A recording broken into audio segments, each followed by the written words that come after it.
Tatlong pirasong chicken breasts yung aking ginamit dito. Yung isang chicken breast ay hiniwa ko siya ng dalawa. Salt, garlic granules, half teaspoon onion powder, 1 teaspoon paprika, 1/4 teaspoon black pepper, chicken seasoning, Italian herbs.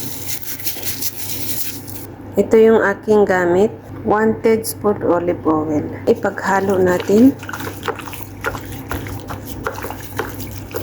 Nahalo ko na siya ng mabuti. Ngayon naman ay i-marinate natin. Maglagay tayo ng oil.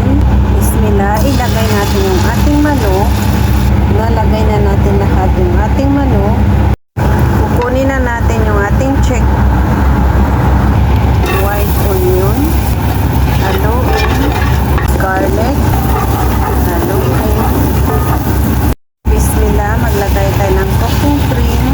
2 cup.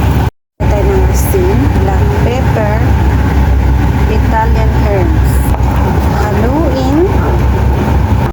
Spaghetti.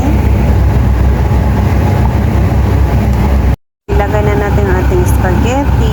Haluin. Ilagay tayo ng Parmesan cheese. Luto na yung ating Alfredo pasta with chicken.